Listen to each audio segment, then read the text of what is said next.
예수님의 이름으로 감사하라. 골로새서 3장 17절. 또 무엇을 하든지 말에나 일에나 다 주 예수의 이름으로 하고 그를 힘입어 하나님 아버지께 감사하라.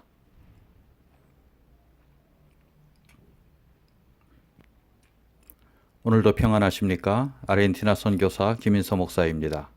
하나님의 은혜와 축복이 오늘도 함께 하시길 축원합니다. 고진감래라고 합니다. 어렵고 힘든 길을 다 지나가면 하나님께서 준비해 주신 달콤한 열매를 따서 누리게 될 것입니다.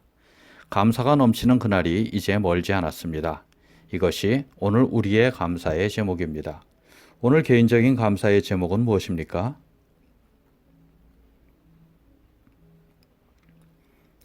성공에는 전 세계 교인 수가 1억 명 정도 됩니다. 다 아시겠지만 성공한 사람의 모임이 아니라 장로회, 감리회 같은 기독교 교단 가운데 하나입니다. 처음에는 영국 국교회로 시작했으나 지금은 전 세계에 퍼져 있고 지금은 영국에 있는 성공회를 영국 국교회라고 부르고 다른 나라에서는 세계 성공회 공동체라고 부릅니다. 옛날 500년 전에 살았던 영국의 왕 헨리 8세는 그의 아버지 헨리 7세의 둘째 아들입니다. 그런데 형이 젊어서 죽자 그는 형수 캐서린과 결혼했고 또 왕위를 계승하게 되었습니다. 그런데 왕비 캐서린이 아들이 없자 이혼하고 정부였던 궁녀 앤 불린과 결혼하려고 했습니다.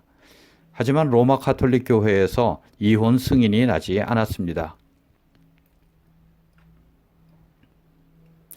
그러자 영국 왕 헨리 8세는 1534년에 영국 교회를 로마 교회에서 분리하고 그 스스로가 영국 교회의 수장이 됩니다.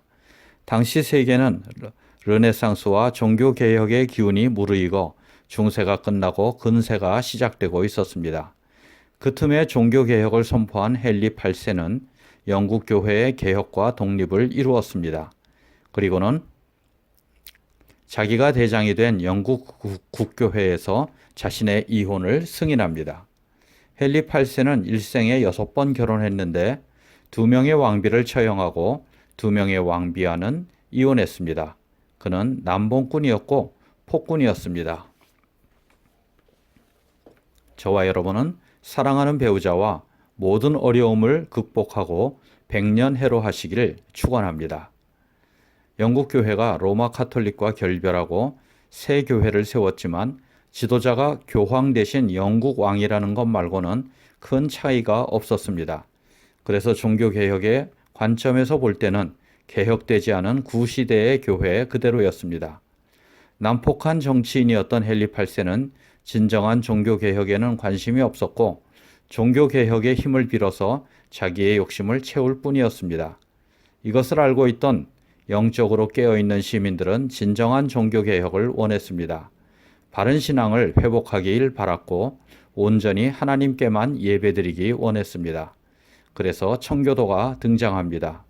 청교도는 제도 중심주의를 배척하고 복음 중심주의를 내세우면서 종교개혁을 추진합니다. 도덕적으로 살고 열심히 일하는 것이 그들의 삶의 방식이었습니다. 당시 귀족들은 부도덕하고 일하지 않는 계급이었습니다. 그래서 그들은 청교도를 싫어하였습니다. 당연히 왕과 귀족의 나라인 영국과 영국 교회는 청교도를 박해합니다.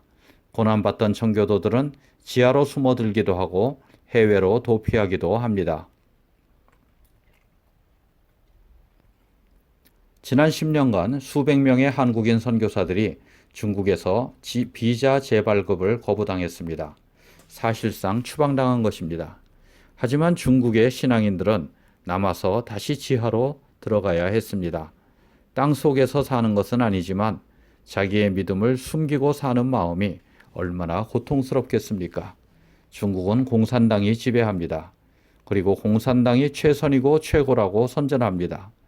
심지어는 시진핑 주석이 최선이고 최고라고 말합니다.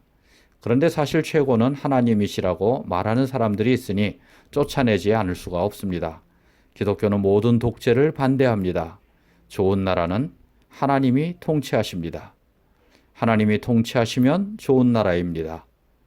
수십 년의 박해를 견디다가 결국은 영국의 청교도들이 메이플라워 호를 타고 영국의 플리머스를 떠나서 1620년 12월 11일 아메리카에 도착하게 됩니다. 102명이 그 배를 타고 신대륙으로 건너갔습니다. 그중 35명이 청교도였습니다. 그들은 그들이 도착한 그곳을 플리머스라고 불렀습니다. 청교도들은 영국 국교회에 종교 박해를 피해 예배드릴 수 있는 자유를 찾아서 아메리카로 왔습니다. 그러나 고난은 끝나지 않았습니다. 새로운 땅에 도착한 첫 겨울, 혹독한 추위와 낯선 환경으로 인해서 102명 가운데 46명이 그해 겨울에 목숨을 잃었습니다. 그러나 봄은 왔고 원주민들의 도움을 받아서 농사를 지을 수 있었습니다. 그해 가을에 수확한 작물을 가지고 하나님께 감사드리면서 원주민들과 사냥에서 잡은 칠면조를 나눠 먹으면서 축하했습니다. 추수감사절의 기원입니다. 새 땅을 주신 하나님께 감사드렸습니다. 예배드릴 수 있는 자유를 주신 하나님께 감사드렸습니다. 그들은 그 과정에서 절반이 죽었지만 절반은 살아남아서 하나님께 감사드렸습니다. 이것이 추수감사절의 기원입니다. 지금 미국에서는 11월의 네 번째 목요일을 추수감사절로 기념합니다. 바로 다음 주 목요일인 26일입니다.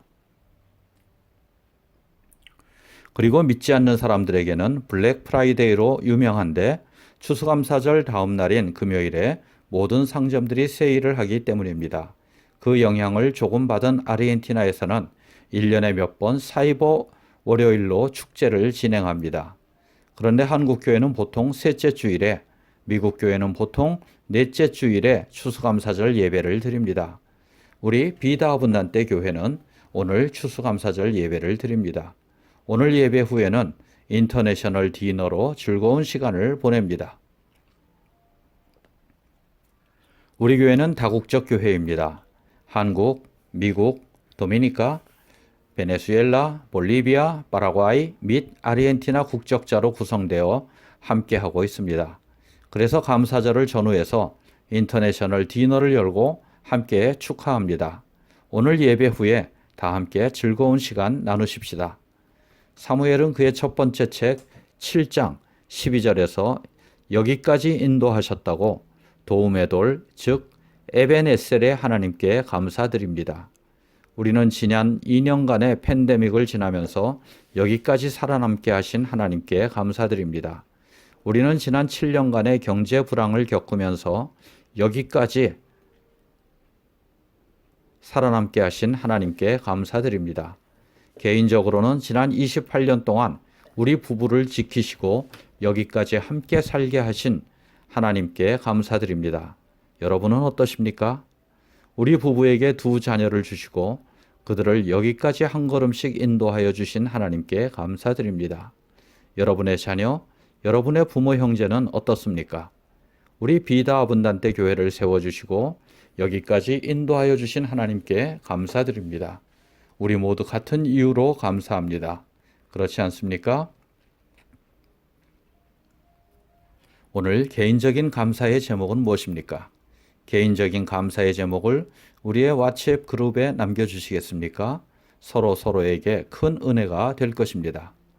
앞으로도 우리 앞날에 감사의 조건을 넘치도록 허락하여 주시길 간절히 기도합니다. 그리고 이루어 주실 줄 믿습니다. 우리는 기도합니다. 우리가 기도하면 하나님께서는 들으십니다. 들으시고 응답하십니다. 그리고 그 응답이 우리의 감사의 조건입니다. 그런데 하나님께서는 감사하는 자의 기도를 들으시고 응답하십니다. 범사에 감사합시다.